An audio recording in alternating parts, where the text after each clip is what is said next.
Hey guys, Miss Warren here. Today I'm going to do a quick example for some sketches we're going to do in our sketchbook. So earlier we talked about form. Form is a 3D object. I'm going to just draw a quick little sketch here to illustrate why it's a 3D object. Draw a little cube. So the three dimensions are height, width. Those are the same two dimensions that shape has, but this also has depth. It appears to go back into space. So these are implied forms because you're drawing it. It's not actually three-dimensional. You're creating an illusion. An actual three-dimensional form would be like this clay box that I made. It has height, it has width, it has depth, or a sculpture would have actual form. These are implied forms because we're creating an illusion. Now, I want you to practice drawing five geometric forms. So 5 geometric forms. Okay, and this is just practice. We're going to do a final one where you pick 3 and draw them larger and in more detail, and the sphere will be your main object. So you have to do the sphere, but you can kind of choose the other 2 and overlap them some. So the first one we're going to do is the cone. Now I highly recommend, because this is a geometric form, using a ruler or a straight edge to draw any of your straight lines. So a cone is like a triangle with a curved end. Now we're going to add a little bit of value later to make that more dimensional, but first let's just get our basic line downs. You do a rectangular prism or a cube. This is the one that I did. The technique is where the corner's facing you. I'll do a technique where the front is facing you. So I'm going to draw a square. This will have our height and our width, and we're going to add the depth in just a second.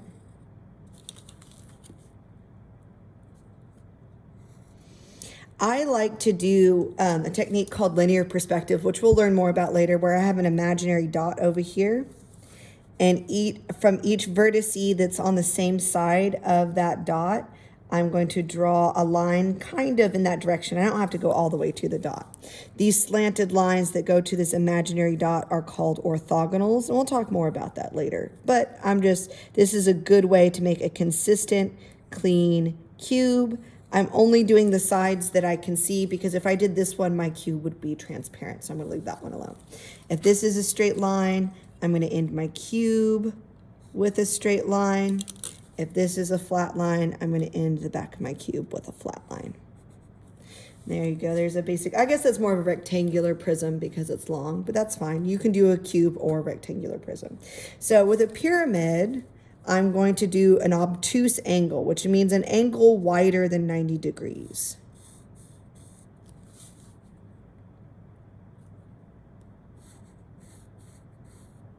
Then I'm going to do a straight line up from the vertice where the 2 lines meet. Then I'm going to do a slanted line here and here. There I have like a basic pyramid shape. Now a cylinder starts with an oval. I'm going to freehand the oval.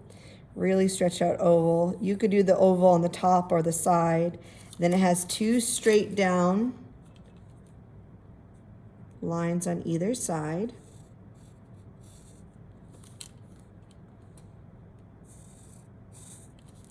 Then it has a curved bottom.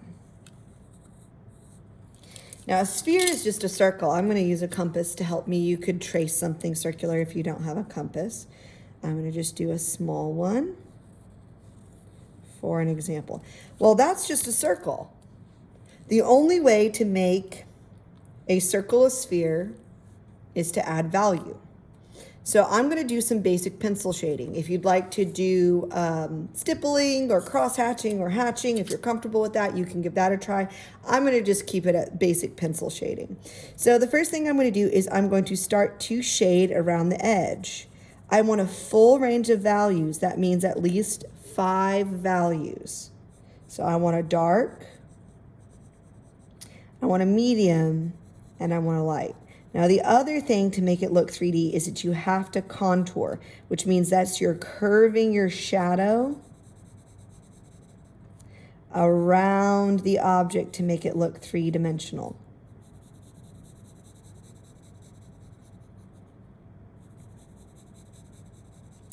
And you're blending as you go. I'm using the same pencil technique of blending, moving my pencil really quickly, drawing kind of a small circular motion. I'm using less pressure as I get to the top because I want to pretend like my light is coming from here. So it's going to be like lighter up in here. If the part that you want white, you can either leave the white of the paper or you can go back and erase a little shine spot after you're done. This takes time to do nicely. What I don't want to see is you to just color it in flat, dark to light. On a curved form, whether it's organic or geometric, you need to contour it and wrap it around. Now, if you don't want to get graphite on your finger, you can grab a paper towel or a tissue for when you blend it in. Get really light here near the top. Keep that shadow curved. I'm going to build up the dark area more because I want a full range of values. I want a dark,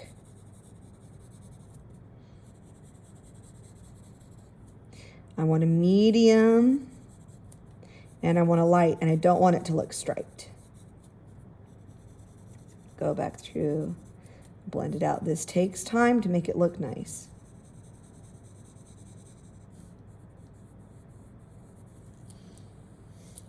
It's looking pretty good so far. I'm gonna blend that just a little bit more.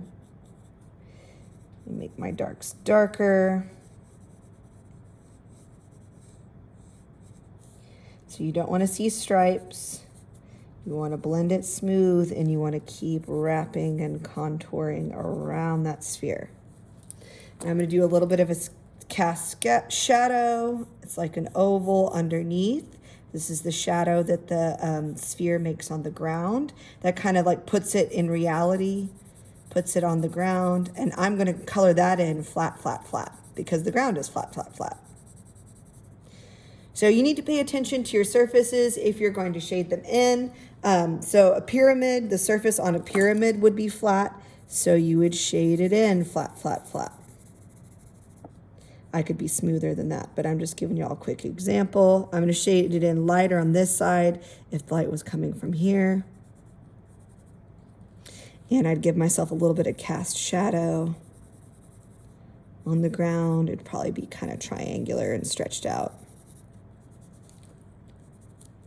A cylinder and a cone would both have contouring. It would wrap around. It wouldn't be flat. Just like the bottom is curved, I'd probably start at the bottom. And I'd try to curve that shadow about the same angle all the way up.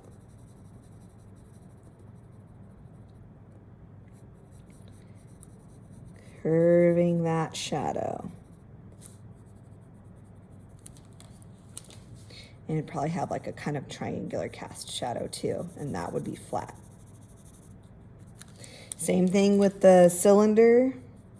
You would curve that shadow just as much as the bottom is curved. Wrap it around.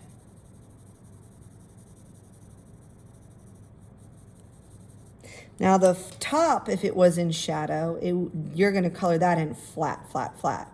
Because that's a flat surface. It's not curved like this is. Let me fade out more gradually because I want a full range of values.